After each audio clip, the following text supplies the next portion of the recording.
Bon matin tout le monde, merci d'être parmi nous à cette heure matinale. On se rencontre pour la 14e édition des Remarquables oubliés. Donc, un rendez-vous avec des titres animés qui ont peut-être malheureusement trop souvent été oblitérés de la mémoire collective du fandom animé et otaku.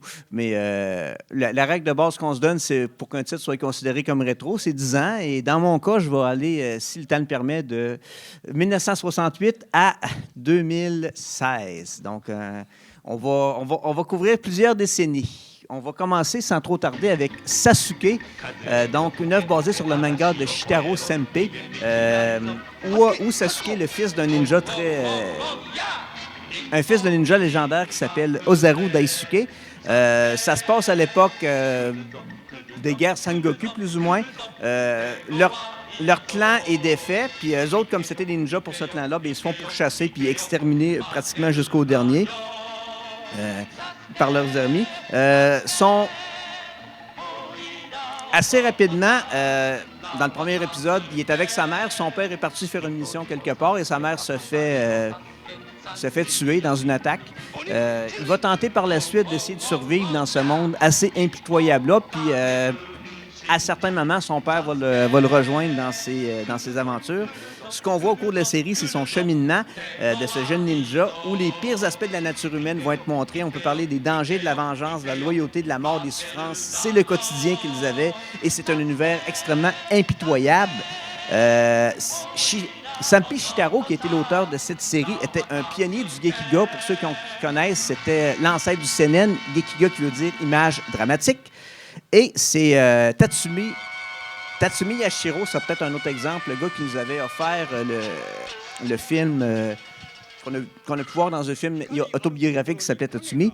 C'est une série qui a fait aussi qui s'appelait un peu plus tard Ninja Nakamui, qui était une critique sociale assez virulente de l'époque. Puis c'était un auteur manga qui avait des convictions marxistes assez établies. Ce qu'on voit beaucoup aussi, c'est que ça a été un des auteurs, c'est pour ceux qui connaisseraient Garo, qui est un magazine manga alternatif assez populaire dans les années 60, bien, c'en était un des cofondateurs. C'est là où est paru Ninja Kamui, la série qui a fait successivement, qui était un des pionniers du seinen. Mais on est là aujourd'hui pour parler plus de Sasuke. Une de ses œuvres qu'il a faites auparavant, mais ce qui est intéressant de voir dans son parcours, c'est qu'il a quand même évolué avec son époque. Sa première série s'appelait Fujimaru, le ninja du vent. C'était des aventures classiques, un peu plus violentes peut-être, mais pas tant que ça. Ce qu'on voit dans Sasuke, c'est un petit peu une œuvre alternative. On a encore l'esthétique pour certains personnages ronds. On voit un peu l'esthétique qui rappelle Tezuka, Ishinomori Shotaro. Mais les personnages secondaires, souvent, vont avoir un style qui est plus réaliste. Fait que c'est vraiment de voir ce qui s'y côtoie qui est assez fascinant. Aussi, quand ils nous parlent de technique ninja, il n'y a pas de magie, là. Un des aspects qui est intéressant de la série, c'est qu'ils vont expliquer scientifiquement. OK, des fois, ça peut sembler un peu farfelu, mais ça essaie de respecter quand même la logique et la physique. Puis ce qui est intéressant aussi, c'est que il ne se gêne pas pour montrer la violence dans cette série-là. C'est pour un show de 1968, là, je pense qu'il n'y a pas d'autres équivalents. Des têtes qui revolent, des membres qui partent. On en voit, c'est assez explicite. Puis je ne gêne pas pour parler aussi de thématiques assez sombres. Là. On voit des luttes assez... Il parle de la persécution des chrétiens, un thème qu'on voyait dans Kenshin. Peut-être pas aussi développé dans celui-là, mais c'est quand même intéressant. Puis des fois, même, il y a dans certains épisodes, il y a des idéologies qui sont pas loin du génocide. Fait que c'est assez riche thématiquement, mais c'est sûr que ça reste encore à mi-chemin entre le shonen et le gekiga. La psychologie des personnages n'est peut-être pas aussi approfondie que dans son œuvre subséquente, mais c'est quand même, il y a quand même assez de questionnements sur la nature humaine pour que ça vaille la peine d'être vu. Quoi dire d'autre aussi là-dessus? C'est probablement, s'il pouvait sortir la série qu'il a faite l'année suivante, Ninja Kamui, complètement sous-titrée, ça serait un must à écouter. Un incontournable des années 60, comme le monument du shoujo, qui est Attack Number One. Et le manga a gagné le prix Kodansha en 1963. Puis, dernière information, apparemment que la première partie qu'ils ont adaptée est plus joyeuse. Puis, avec toutes les morts qu'on voit, j'imagine pas c'est quoi la deuxième partie du manga. C'est à peu près ce qu'il y avait à dire. Et je cède la parole à Magali pour Gankutsuo. Ah oui, donc Gankuntuo, c'est une animation originale, Astérix, 24 épisodes, commencé en 2004. Dans le fond, c'est une lousse adaptation du conte de Monte Cristo. Dans le fond, l'auteur ou le réalisateur initialement voulait adapter, comment on appelle ça? The Stars My Destination, une œuvre de science-fiction du temps, puis il n'a pas eu les droits, fait qu'il a un peu pris de ces idées-là qu'il était en train de travailler, puis il a amené ça avec l'histoire de corruption politique et de vengeance du comte de Monte Cristo, mais il a mis ça dans l'espace, dans un setting futuristique. L'animation du opening vous donne pas aucune idée de comment bizarre l'animation de la série elle-même. C'est justement ça que la raison pourquoi je la recommande, cette série, c'est à cause du style d'animation qui était pas mal original pour ce temps-là. Le visuel a un petit peu un effet impressionniste. Si vous connaissez un peu les œuvres de Gustav Klimt, ce genre de look bizarre, pastiche ensemble, puis prend un petit peu des éléments de style du théâtre no et de l'équivalent de l'impressionniste qu'il y avait aussi au Japon à ce temps-là, au 19e siècle.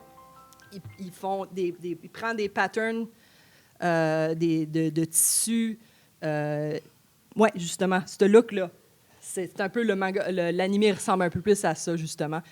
Ils mélangeaient toutes sortes de layers de tout ça. Fait que là, tu avais l'impression, quand tu regardes cette série-là, que les visages des personnages, ils ont l'air normal. Puis leurs vêtements, c'est comme holographique, carrément. Le tissu, c'est comme une fenêtre vers un layer parallèle où il y a comme toutes sortes de couleurs bizarres qui se passent. Fait comme si le tissu bouge, puis le patron reste là. C'est tellement trippant. Fait que ça vaut la peine de regarder juste pour cet élément-là. Mais aussi, c'est une adaptation intéressante. Moi, n'ayant pas lu l'original de Conte de Monte Cristo, je ne pourrais pas vous dire à quel point que c'est fidèle à l'œuvre, mais sûrement pas tant que ça. Déjà que le personnage principal, c'est pas le Conte de Monte Cristo, c'est un des jeunes personnes qui est un peu un des aristocrates qui est pris dans ces manigances. Mais le Conte de Monte Cristo, ou Gankuntuo, c'est quelqu'un qui a eu le destin un peu tragique du comte de Monte Cristo, sauf que la prison dans l'espace auquel il a été emprisonné, quelque chose de bizarre s'est passé. Non seulement il a vieilli puis il a maigri ou ce qu'il est plus reconnaissable, mais maintenant il a l'air d'être un vampire un petit peu. Fait que des affaires très bizarres qui se passent. Je veux pas tout vous spoiler tout cet aspect-là, mais il y a beaucoup la critique de la corruption politique et de l'aristocratie. Ça serait un peu logique en ce moment-ci avec tout ce qui se passe en termes des empires qui essaient de take over d'autres mondes, puis là, ça part en cafouillage. Tu as beaucoup d'exemples de tout ça, sauf dans l'espace. Et là, tu vois les jeunes personnes qui sont un peu plus idéalistes, qui essaient de survivre à ça, puis là, leurs idées sont complètement... Ils sont complètement désillusionnés. C'est ça, ce mot-là. Et doivent ensuite essayer de trouver une façon de trouver un nouvel idéalisme pour la phase qui vient après. Fait que, œuvre très intéressante. Bref. Je passe le mot. Allez-y, prochaine œuvre. Donc, Fan of the Song Diagram, un anime mecha un peu oublié. Donc, l'anime met en avant la colonie de Delaware qui est en train d'agiter pour un mouvement d'indépendance contre la Fédération terrienne. Mais dans un coup d'État complètement de nulle part, le gouverneur qui a été élu de la Fédération terrienne déclare la loi martiale et se déclare le dictateur absolu. Et avec l'approbation de la Fédération, il dirige la planète de Delaware avec une main de fer. Mais un groupe de rebelles, les Delaware Seven, se montent contre le gouverneur et sont dirigés par le fils du gouverneur, Krim Kashim, qui vole le Dougram, qui est un prototype, le prototype qui donne le nom à Fang of the Song Dougram, et décide de se battre contre son père. L'anime m'a beaucoup attiré parce que il y a des parallèles intéressants entre Dogram et Code Geass, notamment les thématiques de discrimination, de racisme et aussi du militarisme et de l'absolutisme. Mais également parce que donc cette série a été diffusée par et créée par Nippon Sunrise, qui a aussi fait les Gundam, les Dunbine et aussi Love Live, surprenamment. Et Ryosuke Takahashi, qui est le directeur de Dogram, a aussi travaillé sur Votoms par la suite. Votoms, qui est donc, selon certains, une version améliorée de Dogram. En général, pour moi, Dogram s'inscrit quand même dans un proto-mecha, un des animés mecha qui a marqué l'histoire en termes des animés mecha. Par contre, je trouve que, alors que Code Geass, par exemple, intègre beaucoup des codes du shonen ou du seinen avec des pouvoirs spéciaux, le louche, évidemment, qui a le pouvoir du Geass, qui peut ordonner n'importe qui à faire quelque chose, et qui est un personnage surpuissant, qui est extrêmement intelligent, qui dirige la direction de l'histoire en tant que tel. Et également le fait que Code Geass a des sortes de sous-scénarios avec l'école secondaire, qui est évidemment un setting typique des shonen dans les animés japonais, surtout dans les années récentes. Dogram n'a aucune de ces prétentions. Ça reste un animé qui est un épique militaire. C'est purement la réalité de la guerre, la misère, la famine, la discrimination. Et c'est pour ça que je trouve que c'est un animé qui vaut vraiment la peine de voir. Oui, puis avant que ça fade dans quelques secondes, préciser que c'est probablement un des... Takashi Ryosuke est un représentant du mouvement V-Robot avec Tomino, qui est quand même essentiel, puis lui, il a poussé encore plus loin. On parlera de Votom, d'ailleurs, demain dans la revue 83. On retourne dans les années 70 avec... est-ce qu'il y en a ici qui sont familiers avec les aventures de Marco Polo? Bien, c'est à peu près ce que va nous faire découvrir cette série-là qui était, jusqu'à tout récemment, crue comme étant un média perdu. Donc, c'est les aventures de Marco Polo. À 17 ans, il quitte son foyer de Venise pour entreprendre un voyage dans un pays peu connu qui est Yuan, qui se trouve être en fait la Chine. Il va y aller avec son père Niccolo et son oncle Matteo. Leur mission, c'est de remettre l'huile sacrée provenant du tombeau du Christ ainsi qu'une lettre du pape à Kublai Khan, qui était le souverain de l'Empire mongol, qui à cette époque-là avait un empire oui. Non, mais vraiment, c'est ça. À l'époque, on est après Gengis Khan. L'Empire mongol s'étendait jusqu'aux portes de l'Europe. C'était un empire, c'était le plus gros empire dans ce qu'était l'Orient, l'Occident, qui se côtoyait. Puis c'est très intéressant parce que c'est un long périple qui va durer 25 ans. Ça va avoir une influence sur les siècles à venir, sur les explorateurs, les aventuriers. De son vivant, ses écrits n'ont pas été reconnus à sa juste valeur, mais par la suite, beaucoup de chercheurs s'en sont appuyés. Puis même encore aujourd'hui, des fois, c'est des témoignages très précieux pour des pans d'histoire civilisationnelle qui n'auraient pas eu d'autres témoignages. Parce qu'il a passé quand même... il est parti de l'Italie, vu qu'il venait de Venise, puis il est passé par la terre pour y aller, puis il est revenu par les voies de la mer, et ça a été un assez long périple. Puis à sa mort, en 1924, il a dit « Et dire que je ne vous ai pas vu, je ne vous ai pas raconté la moitié de ce que j'ai vu. » Parce qu'il est mort en 1324, un peu dans l'indifférence. C'est une grande aventure très inspirante. Et qui a réalisé? Un des nombreux réalisateurs, c'est Fujita Katsuhiko, qui allait nous donner une série qu'on connaît vraiment en Occident, qui s'appelle Les Mystérieuses Cédars. Il y était 4 réalisateurs, puis de ceux qui ont travaillé dessus, c'est sûrement lui qui a eu la carrière la plus célèbre grâce à ce titre.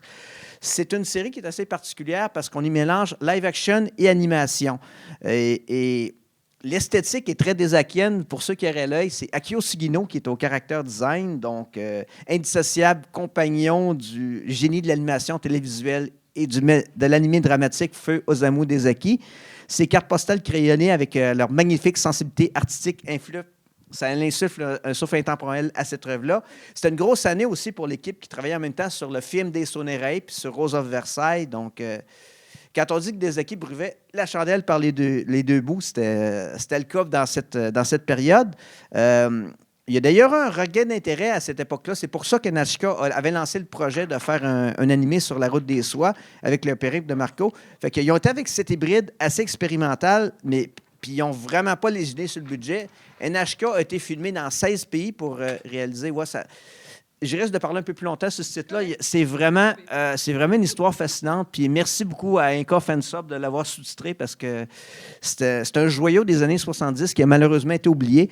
Ils ont été dans 16 pays, donc, comme je disais, pour filmer ça. Ils ont été en Afghanistan, au Moyen-Orient, en Asie centrale. Puis, vu la période, ils ont filmé beaucoup en 78. C'était intéressant parce qu'il y avait beaucoup de transitions géopolitiques. À cette époque-là, un peu avant ou un peu après, quand ils ont filmé en Iran, un peu avant la révolution théocratique iranienne, un peu ironiquement, on est dans un changement de paradigme géopolitique là-bas. Ils ont filmé en Irak, en Afghanistan, puis en Afghanistan, quand on filmé, c'était il y a eu l'autorisation de la République démocratique de l'Afghanistan qui venait juste d'être formée. La combinaison entre les deux technologies, live action et animation, se fait quand même bien, mais des fois, ça peut être un peu uncanny, mais c'est convaincant quand même du début à la fin. Le succès de la série a été là, puis par la suite, ils ont fait une série qui s'appelait La Route de Soi, une série documentaire live réalisée par Hajime Suzuki, qui était celui qui a supervisé la série, puis ça a été un gros culte au Japon, ça l'a beaucoup pogné, puis apparemment, c'est référencé, si ma mémoire est bonne, dans Otaku no Video aussi. Il y a quelques petits détails en terminant à souligner sur la série. Plusieurs fans confondaient Marco, le héros, avec Kodai Susumu, le héros de Space Battleship Yamato. C'était le même sérieux qui faisait les deux, soit Tomiyama. Puis aussi, le périple dure 25 ans, mais il a l'air de rester à sa face adolescente du début à la fin. Akio Sugino voulait le faire vieillir naturellement, mais NHK, pour ne pas déstabiliser les téléspectateurs, a dit non, il va rester jeune tout le long de la série, même si, quand il revient en Europe, il est pratiquement rendu à l'aube de la quarantaine. Mais c'est des choses qui peuvent arriver. Il y a eu des protestations aussi de l'OLP au niveau de certaines des représentations. Ils trouvaient que le côté l'islam et l'Arabie n'étaient pas suffisamment représentés. NHK a nié, mais c'est sûr que quand ils ont refait l'animé, il y a eu certaines modifications qui ont été affectées pour respecter les différentes sensibilités. Mais ça reste un anime qui est très intéressant. Et on croyait qu'il était perdu parce que si on se reporte 15 ans en arrière, il n'y avait plus de master, il n'y avait plus d'enregistrement complet. Mais ils ont lancé un grand projet pour réussir à tout rapatrier. Ils ont fait appel aux fans, aux différents studios, puis ils ont réussi à retrouver les masters originales, des bandes son, puis avec un mélange de tout ça, l'intelligence artificielle, ils ont réussi à le reconstituer en 4K. Donc, on l'écoute, puis on a l'impression que c'est sorti cette année avec les qualités de bobine qu'on a. C'est à peu près ça. C'est une série qui est tellement intéressante qu'on pourra parler pendant des heures, mais on va passer au suivant. Mais l'histoire est plus longue, comme c'est un média qui a été relativement oublié. Si vous avez de l'occasion en ligne, ça se trouve facilement. C'est 43 épisodes et c'est vraiment une aventure qui en vaut la peine.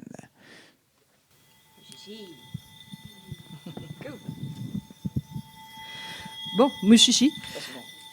Super. Donc, celui-ci, c'est une adaptation d'un manga seinen. Le manga est sorti à partir de 1999 et a continué jusqu'en 2002. Puis après ça, il y a eu une suite 2002 à 2008. Et là, l'adaptation animée, c'est 2005 à 2006 par... j'ai pas noté le studio, mais c'est écrit. OK, cool. Arkane, merci. Je note pas les mêmes affaires que vous. Bref. OK, comment décrire Mushishi? Mushishi, c'est un vibe. Mushishi, c'est des épisodes... c'est un peu comme une anthologie. Chaque histoire, c'est genre self-contained. Tu peux quasiment l'écouter en désordre un petit peu, sauf, disons, le premier épisode pour avoir une introduction au concept. Et c'est un peu justement ce qui s'est fait parce que c'est une adaptation relativement fidèle au manga, mais des fois, les épisodes apparaissent dans un petit peu un différent ordre que comment ils apparaissent dans la série du manga à mesure qu'on avance. Comme les premiers épisodes sont tous dans le même ordre, tous pas mal fidèles, puis là, des fois, ils disent « Ah, on va mettre celle-là avant, on va retarder celui-ci. » Mais relativement, on a pas mal toute l'histoire. Et anyway, on verra.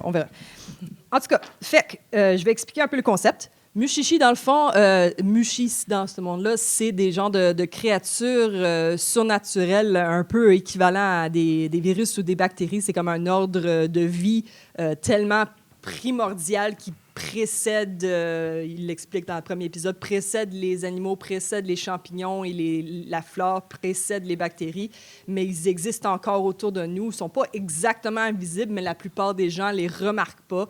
Mais quand ils apparaissent à l'écran ou dans le manga, c'est comme des petites créatures drôles de forme. Et là, des fois, ils vont prendre des formes, ils vont s'agglomérer ensemble puis prendre des formes presque humaines. Et donc, des phénomènes de folklore traditionnel japonais ou des phénomènes comme les fantômes sont expliqués dans cet univers-ci comme étant des trucs causés par les mushi. Et même chose avec plusieurs maladies. Donc, le mushishi, le maître des mushis, qui est un genre de docteur ou médecin herbaliste itinérant qui voyage d'un village à l'autre, aider les gens avec leurs problèmes ou leurs phénomènes étranges causés par les mushis. Et vraiment, c'est une histoire qui est un petit peu existentielle, un petit peu mélancolique, parce que vraiment, on voit ce personnage principal-là qui va d'une place à l'autre puis qui aide les gens avec leurs problèmes. Puis des fois, leur problème, c'est qu'il y a un déséquilibre avec leur relation avec la nature. Des fois, c'est des problèmes personnels humains que les mushis sont un peu genre en train de manifester quelque chose qui existe déjà dans les relations de ces gens-là. Fait que ça peut être très triste, mais c'est triste d'une façon qui fait du bien à écouter quand tu es dans un mood particulier. Puis, comment dire ça? Ça se passe dans une période historique un peu étrange, où c'est comme une période imaginaire en quelque part au 19e siècle, mais c'est comme entre le Edo puis le Meiji, comme le Japon, il n'y a pas d'évidence de contact avec les pays occidentaux. Mais le personnage principal, il est habillé presque moderne. Juste tout le monde, le reste des gens sont en habits traditionnels, kimono, etc. Fait que c'est comme, t'es pas sûr quand est-ce que c'est supposé de se passer. Mais you just go with it. C'est tellement bon. Puis là, c'est le genre de choses où si tu te sens un peu triste ou tu te sens un peu, genre, j'ai besoin de prendre un retrait du monde puis de tous les troubles modernes qu'on a, tu peux mettre ça, tu peux comme à moitié l'écouter pendant que tu t'endors, puis ça va te faire du bien. Ça. C'est une série que je recommande justement pour ça. C'est un peu healing, disons. Y a-t-il d'autres choses que je devrais dire à ce sujet? Ouais, j'ai fait le tour. Le personnage principal, il attire les mushis, fait que c'est pour ça qu'il est itinérant. C'est un peu son aspect tragique lui-même, c'est qu'il ne peut pas rester trop longtemps dans un endroit, sinon ils vont tous venir à lui, puis ça va causer du trouble. Fait que c'est ça, il voyage d'une place à l'autre, mais il n'y a pas l'opportunité, lui, de créer des liens trop long terme. Fait que ça, c'est son élément tragique. Mais autrement, c'est un personnage un peu intéressant. Puis, fun fact, si vous écoutez la version dubbing en anglais, c'est le même voice actor que pour Roy Mustang dans Fullmetal Alchemist. Fait que ça, c'est drôle quand on reconnaît ça. Je trouvais bien. Bref, prochaine série. Oh, ouais. OK, on saute dans Gunslinger Girl directement. OK. Donc, Gunslinger Girl, pour ceux qui connaissent, moi, je suis un grand fan de moyens militaires. Et puis Vince, il serait pas d'accord que c'est moyen militaire, mais bon, c'est... Voilà. Mais bon, Gunslinger Girl, donc on est donc en Italie. Et Gunslinger, ça suit l'exploit de ce qu'on appelle l'agence de l'aide sociale, un nom très orwellien, donc l'agence, soi-disant, qui est ostensiblement une institution de charité qui est financée par le gouvernement italien, alors que l'agence professe d'aider à la réhabilitation de ceux qui sont blessés physiquement. C'est en fait une organisation militaire qui est spécialiste dans la collecte de renseignements et l'antiterrorisme. Et il est composé de deux branches, la sécurité publique et les opérations spéciales. Dans l'opération spéciale, il y a la section 2 qui emploie des jeunes filles qui ont expérimenté des expériences traumatiques et des expériences proches de la mort, disons. Et ils sont donc fités avec des implants cybernétiques pour être utilisés comme des agents de terrain. Et donc ces implants incluent des muscles synthétiques et des os en fibre de carbone, pour qu'elle puisse résister à la douleur et donc aux attaques. Et chaque fille est donc mise dans un paire avec un handler, donc qui est un homme plus vieux, qui est lui aussi qui est un agent.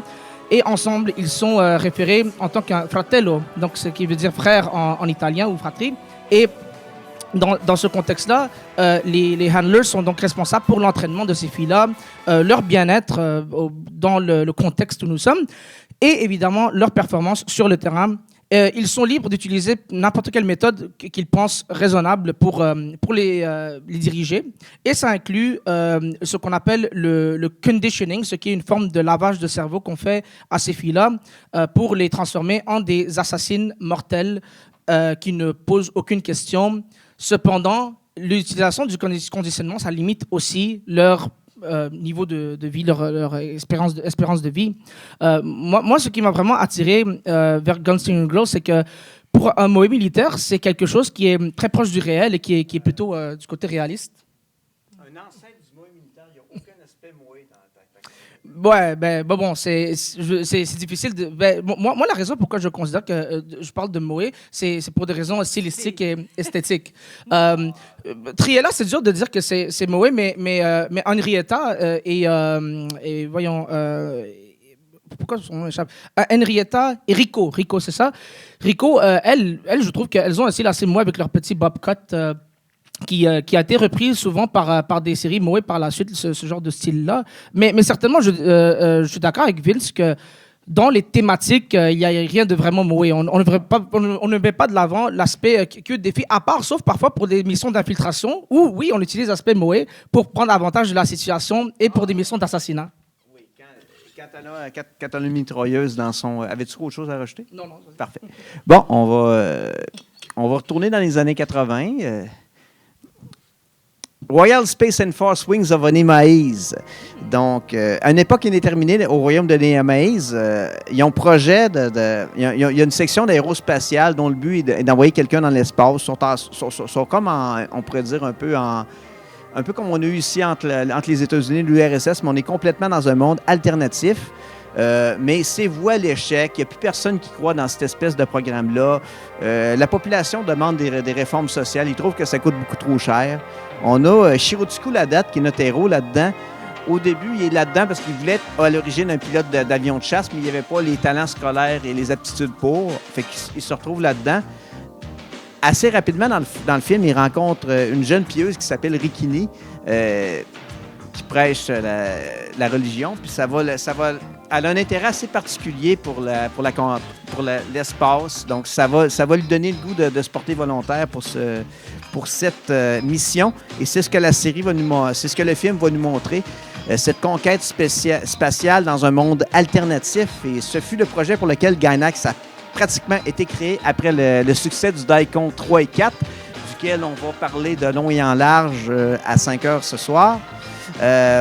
Légendaires séquences d'animation qui ont poussé à ouvrir la convention SF d'Osaka en 81 et en 83.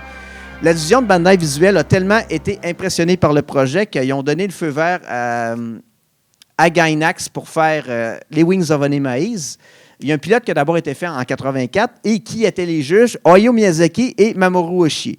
Le style de Rikini, à l'origine, elle rappelait beaucoup Nausicaa.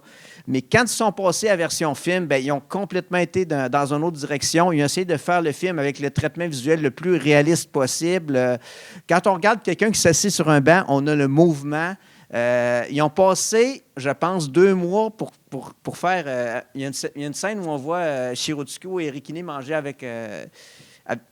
tous les ustensiles sont différents de ce qu'on a. Ils ont vraiment essayé de pousser le concept de faire un monde alternatif, à inventer des jeux, des styles de musique différents. Toutes les technologies sont différentes, sauf les vaisseaux, parce que là, ils ont tenté de garder un réalisme quand même à ce niveau-là. Tellement qu'ils ont passé de temps là-dessus, ils ont eu moins de temps pour faire la séquence d'animation de la convention, mais ça s'est quand même finalement assez bien arrangé. Et ça nous a donné un des films qui est probablement les plus marquants. Moi, c'est l'œuvre que je trouve la plus marquante visuellement de Gainax. Ils ont atteint ils ont poussé le niveau d'animation, un niveau qu'on n'a pas vu souvent par la suite. Puis il y avait le budget, puis on était à l'époque où le Japon avait encore la prospérité économique pour se permettre de prendre des risques artistiques comme ça. Ça n'a peut-être pas été un succès artistique comme commercial à l'époque quand c'est sorti, mais par la suite, c'est un film qui a merveilleusement bien passé l'épreuve du temps. Il y a longtemps eu... Trop vite. il y a longtemps eu un projet de faire une suite qui s'appelle Uru in Blue, mais malheureusement, avec la mort de Gainax et les 30 ans qui sont écoulés depuis le temps où ça aurait dû sortir, on ne le verra probablement jamais. Mais si vous ne l'avez pas encore vu, puis que vous voulez voir ça ressemble à quoi quand on pousse les limites de l'animation dans les années 80 à son maximum, parce que je ne pense pas que ça a été beaucoup à côté, souvent par la suite en animation celluloïde, c'est vraiment un film qui vaut la peine. C'est peut-être pas un film, c'est vraiment un film d'auteur, d'artiste, là. Comme les personnages communiquent pas vraiment fondamentalement entre eux autres, un peu comme dans la vraie vie, ils ont de la misère à se comprendre. Mais c'est vraiment un film fantastique à voir. Je cède la parole à Magali pour Darker Than Black. Je pense que je suis la seule qui a des recommandations des débuts 2000. OK, cool. Fait que Darker Than Black, tu l'as pas vu? Ah, il est quand même bien. Bon, je vais essayer de te le pitcher, là. Bon, fait que animé du CNN. Animé original, il y a eu une première série en 2007, 25 épisodes. Et après ça, il y a eu une coupe d'OVA et une suite. Et là, il y a une adaptation par la suite en manga, mais l'original est bien en animé par Studio Bone, par Tensei Okamura, c'est ça? Oui. Fait que, dans le fond, le concept, ça se passe dans un proche futur. 10 ans avant le début de la série, il y a une anomalie extraterrestre de quelque sorte qui s'appelle Heaven's Gate. Ça s'est passé en Amérique du Sud. Ça a causé toutes sortes de cafouillages avec les lois un peu naturelles. Puis là, il y a eu une autre anomalie similaire à Tokyo, en plein milieu de la ville, qui ont appelé Hell's Gate. Et dans le fond, ce que ça fait, c'est ça crée une genre de zone où il y a des trucs bizarres extraterrestres qui se passent. Les étoiles qu'on voit ne sont plus les vraies étoiles. Et là, à peu près peu après que ces phénomènes-là sont apparus, il y a des gens qui ont commencé à développer des pouvoirs surnaturels bizarres. Donc, principalement dans l'histoire, on voit ce qu'on appelle les contracteurs, comme notre personnage principal, qui ont un pouvoir particulier surnaturel à eux, qui se servent, on s'imagine un peu, avec du combat. Et ils s'appellent contracteurs parce que c'est comme un contrat. Ils ont ce pouvoir-là, mais ils ont toujours un prix à payer à chaque fois qu'ils se servent de leur pouvoir. Et il y a un peu un sous-entendu que ils ont ce pouvoir-là qu'ils ont acquis, mais ils perdent un peu de leur humanité à cause de ça. C'est un peu flou parce qu'on se rend compte éventuellement que oui, ces gens-là, ils ont un affect très froid, très logique, mais ils ont quand même des émotions, puis ça prend du temps avant qu'on s'en rende compte pleinement c'est comment ils expérimentent la vie. Fait que notre personnage principal, Hein, c'est un contracteur qui est un peu genre un assassin qui travaille avec un genre de syndicat lugubre de quelque sorte, qui a comme un niveau de pouvoir plus fort que, disons, les États-Unis, puis beaucoup de gouvernements d'États qui essayent d'acquérir des pouvoirs et des technologies. Puis là, ils sont en train de travailler à Tokyo pour acquérir des secrets et des divers trucs. Fait que c'est un peu spy thriller, mais avec des éléments surnaturels. Puis là, il y a un groupe de détectives qui essaient d'interférer et essaient de capturer certains de ces agents-là. Et là, lui, on l'appelle le Black Reaper parce qu'il est comme un des plus dangereux et supposément que même avant qu'il acquérisse ses pouvoirs, il était pas mal cutthroat. Puis là, les détectives l'appellent aussi BK-201 parce que justement, les étoiles, les fausses étoiles qu'on voit sont associées chacune avec un des contracteurs. Fait que là, quand un des contracteurs utilise son pouvoir, l'étoile scintille. Fait que là, si une étoile tombe, ils savent que quelqu'un est mort. Fait que bref, ça, c'est le prémisse. Puis là, il y a toutes sortes d'éléments, comme je disais, un peu detective thriller, un peu comme Guerre froide, où c'est comme un groupe contre un autre groupe essaie d'obtenir la technologie qu'une personne vient de développer ou essaie d'obtenir un secret et les voler. Fait qu'il y a beaucoup de ça, mais là, en même temps, tu découvres un peu l'humanité de ces personnages-là qui sont pris dans un monde où ils doivent utiliser leur pouvoir puis être très cutthroat, très froid, mais ils perdent, ils doivent souffrir pour vivre de même. Puis c'est quand même, au fil du temps, ils viennent pas mal attachants, les personnages. J'aime beaucoup aussi la musique dans cette série qui est très inspirée de jazz. C'est comme si la personne qui a fait la musique a eu la direction de faire un petit peu « OK, donne-moi du noir detective, l'élément là-dedans. » Fait que ça ajoute un élément des fois plus sombre, des fois un peu plus upbeat, de même. Fait que, ouais, bonne série. Puis ça, c'en est une que je recommande autant en original avec sous-titres qu'en dub. Le dub en anglais, il est quand même pas mal bon. Je pourrais aller en détail avec toutes sortes des pouvoirs que les différents personnages utilisent, mais j'irai pas parce que ça serait trop spoiler, puis je vous laisse découvrir. Bref, voilà mon pitch. C'est très cool. Donc, Jormungand, je suis pas mal sûr qu'il y en a dans la salle qui connaissent bien Jormungand. Donc, la série suit Coco Hekmatyar, qui est une... Hekmatyar, je sais pas si c'est Hekmatyar ou Hekmatyar, mais dans tous les cas, elle est donc une marchande d'armes qui vend des armes sous la marque de HCLI, qui est une corporation de shipping international, et également de vente pour le marché noir.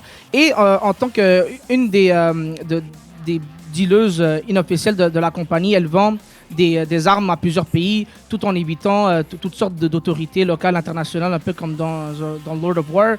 Elle voyage avec son équipe de garde du corps, qui sont surtout composés d'ex-militaires. Et leur addition la plus récente dans l'équipe est Jonah, qui est un jeune enfant soldat inexpressif qui déteste les dealers d'armes. Donc c'est une addition intéressante. Moi, ce que j'ai trouvé d'abord dans Jormungand, je crois que quelqu'un regarde Jormungand le sait clairement, c'est un hommage à Black Lagoon. Par contre, moi, je trouve que Jormungand, contrairement à Black Lagoon, est beaucoup plus ancré dans la réalité, parce que Black Lagoon, si on regarde les personnages, ça me rappelle vraiment un peu les personnages de A-Team, c'est des personnages plus grands que nature, que ce soit Ravi, Dutch, même Rock ou Benny. Les quatre, quand on les voit en train dans différents scénarios, on a toujours, même si on les voit dans des péripéties ou dans des périples, on a toujours le sentiment, à part peut-être dans le premier épisode, qu'ils vont jamais mourir. Et ces quatre-là, ils vont toujours s'en sortir d'un moyen ou d'un autre. Des personnages autour peuvent mourir. Et tous les personnages dans Black Lagoon, que ce soit même les antagonistes ou les anti-héros comme Balalaika, sont un peu plus grands que nature, ou Roberta, pour ceux qui ont vu l'OVA. Mais c'est pas le cas dans Jormungand. Dans Jormungand, le seul personnage que je peux vraiment considérer plus grand que nature, c'est Coco. Pour le reste, ils ont tous toujours l'air mortels en tout temps. C'est pour ça que les périples dans lesquels les personnages se trouvent ont l'air beaucoup plus réalistes, selon moi, et beaucoup plus intéressants dans ce cas-là aussi. Mais parfois, bon, Jonah, il fait des choses complètement débiles qui nous font demander, est-ce que ce serait pas un personnage aussi qui deviendrait peut-être plus grand que nature. Par exemple, il y a la scène où ils se font attaquer par un RPG et Jonah pitch littéralement une grenade à la seconde près pour détruire un missile, une roquette RPG. Donc ça, c'est le genre de... Mais justement, puisque Jormungand, c'est une série vraiment ancrée plus dans la réalité, cette scène-là, ça nous époustoufle, parce que si Ravi avait fait ça, on se serait dit, ah ben c'est Ravi, c'est sûr qu'elle peut faire ça. Mais pour moi, vraiment, un des aspects les plus marquants de Jormungand, c'est vraiment la musique. Donc la musique qui est composée dans la série par Taku Iwasaki, qui a aussi fait Now Zen and Here and There, Noragami, Soul Eater, Gurren Lagann, Bungo Stray Dogs et Irregular at Magic High School, pour en nommer que quelques-uns. Ça, c'est ouais, mais ça, c'est seulement ce que j'ai regardé. et évidemment, donc l'ouverture qui est très iconique de Jormungand, pour ceux qui ont entendu We're always at the borderland. C'est tout le temps coincé dans sa tête. C'est donc chanté par Mami Kawada et composé par Tomoyuki Nakazawa de Hive Sound. Et si Phil était là, il aurait pu dire beaucoup plus sur Hive Sound, mais malheureusement, c'est tout ce que moi je pourrais dire à ce sujet-là. Parfait. On va retourner dans les années 90 avec un animé qui était souvent entouré de mystère, donc Deep Blue Fleet. L'histoire, en gros, alors qu'il était aux portes de la mort à Bougainville, le fameux amiral Isoroku Yamato se retrouve réincarné plusieurs décennies plus tôt dans un univers qui est vraiment proche du nôtre, mais un peu alternatif. Il va essayer de tenter de redresser les torts militaires du Japon en se haussant dans les hautes sphères de pouvoir, aidé par d'autres personnes qui ont aussi été réincarnées dans ce monde-là, mais qui ont connu la défaite japonaise du nôtre. Ils pourront s'appuyer sur une technologie très avancée, surtout des sous-marins, Et il va croiser au cours de la série plusieurs personnages historiques. On peut penser à Roosevelt, à Staline, à Hitler, à Churchill, à Gandhi et même à Trotsky. Une série entourée de mystères qui était dans ma liste d'écoute depuis très longtemps, mais pas sobée pour des raisons évidentes parce que c'est un cauchemar à traduire, très complexe. Les attentes que j'avais en écoutant ça, c'était une version Deuxième Guerre mondiale de Log, mais c'est malheureusement pas tout à fait ça. Je m'attendais à ce que ce soit révisionniste, mais qu'il y ait quand même un très haut niveau de réalisme. Mais c'est un mélange assez spécial de science-fiction, de réincarnation, avec un déséquilibre des forces militaires qui est parfois colossal en faveur du Japon, qui ont parfois des décennies d'avance sur leurs adversaires. À tel point qu'on pourrait penser à une version, ça a l'air un peu gros, mais penser à une version traitement réaliste de Tanya of the Evil, mais quand même pas mal meilleur, là. Le traitement de la série est très sérieux, j'ai mis un gros trait dessus, et dramaturgique, mais les personnages n'ont pas la même profondeur qu'on a dans Log, malheureusement, ce qui est un peu décevant. À la hauteur du genre de récit qui a des prétentions dramaturgiques qui sont assez hautes. Il y a beaucoup de complots, il y a des affaires assez intéressantes qui se passent, mais des fois, on ne revient pas dessus. On met vraiment l'emphase sur les batailles. Puis ça, pour le traitement militaire, là, ils ont poussé le réalisme très loin. Hein? La personne qui a scénarisé, on parlait de Dougram tantôt, bien, c'est Takashi Ryunosuke. Puis lui, on sait que le réalisme dans ses machines, il les aime. Bien là, on l'a d'à côté dans le prolard. Quoi dire d'autre sur cette série-là? Si vous avez le goût d'écouter quelque chose avec un setting réaliste de Première Guerre mondiale, c'est peut-être pas celle qui va être la plus mémorable, mais ça vaut vraiment la peine. C'est une écoute qui est intéressante. Puis j'apprécie d'avoir aidé à ce qu'on ait cette série-là en finançant la traduction. Mais c'est sûr que dans le genre, Zipang, De Copic et Arak 88 sont infiniment plus recommandables et réussis. Et c'est à peu près ça. Peut-être mentionner rapidement, le réalisateur des premiers épisodes, c'est Kanda Takeyuki, celui qui avait travaillé sur Vifam et sur Mobile Suit 8MST. Malheureusement, il est décédé durant la production. Et c'est Matano Hiromichi qui a réalisé Gunslinger Girl, Il Teatro qui l'a remplacé. Mais on a quand même eu une série qui valait la peine. C'est un 33 épisodes, puis il y a une série alternative, une série de side story qui va éventuellement être aussi sous-titrée. Donc, si vous avez le goût d'une Deuxième Guerre mondiale, un peu différent, ben vous allez avoir de quoi. On est loin du moyen militaire avec ça. Et je pense qu'on change complètement de registre pour le suivant. Ah ben on sort directement à moi. Donc, Kill Me Baby, donc ça met en scène la vie de 4 filles dans des écolières, dont Yasuna Oribe et son amie assassine Sonia, et Agiri Goshiki, une ninja, et une personnage inutilisé. C'est littéralement comme le personnage, ça s'appelle personnage inutilisé en anglais, unused character. Et ça, c'est typique de la comédie gag. Donc ça, c'est vraiment, si je peux résumer Kill Me Baby, c'est pas mal ça. C'est juste une série de gags, un après l'autre. Et s'il y en a qui ont regardé l'an dernier Shikanoko no Koshtantan, Kill Me Baby, vous pourriez apprécier ça, parce que c'est vraiment dans le même genre de la comédie juste absurde. C'est un peu comme du Denis Drolet en stéroïde, là.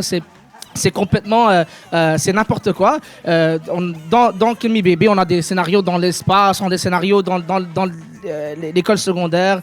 Sonia est une assassine, Agiri est une ninja, et évidemment Yasuna, la personnage principale, c'est une écolière normale, mais elle apprécie beaucoup Sonia et elle n'a aucune idée de ce que Sonia est réellement en termes d'assassine. Et la comédie se fait autour de ça. Et le unused character, donc la personnage inutilisée, elle est fâchée contre Yasuna parce qu'elle pense qu'elle a pris sa place. Donc elle a tous les traits de personnalité de Yasuna, mais elle veut sa vengeance contre elle et Sonia parce que c'est une personnage qui n'est simplement pas terminé. Donc c'est un peu, on brise le quatrième mur ici, un peu, on sort un peu, du méta-récit à ce point-là. Intéressamment, le manga a été publié dans le Manga Time Karat, qui a aussi publié donc Blend S, Keon, New Game et plusieurs autres mangas du genre qui met tout le temps en scène donc des écolières et des filles en général. Et je trouve en général Kill Me Baby, c'est un animé qui est, oui, un animé de comédie, mais à prendre en petite dose. Parce que si vous essayez de regarder ça d'une clenchée, vous allez sortir avec moins 20 QI. C'est un peu comme écouter le marathonien Excel Saga. Ouais, oui, Excel, c'est comme Excel. Oui, il ne faut pas faire ça. Parce que... Ou moins 20 sur ce que tu as déjà? Ah, ben, moins 20, comme vous voulez, là. Vous allez perdre, de l'intelligence en regardant ça. Si vous regardez ça d'une planchée, vraiment, la manière de regarder Kill Me Baby, c'est vous regardez un animé sérieux comme, tu sais, un des acquis de Vince, et là, vous êtes comme complètement sur le bord de la dépression. Vous regardez un ou deux épisodes de Kill Me Baby pour vous remonter le moral, parce qu'il n'y a pas d'histoire, c'est juste un enchaînement de gags, et ensuite, vous retournez à regarder des acquis. Ou vous regardez Mushishi pour Oui. vous Et nettoyer. je vois l'heure qui est rendue. Je pense qu'on va finir sur ce tour de table-là, puis qu'on va se garder peut-être. On a encore peut-être. On peut peut-être encore prendre 3-4 minutes pour. Ouais, parce que faire un prochain tour, on risquerait de dépasser un peu dans les temps. Merci à tous d'être là. Merci beaucoup.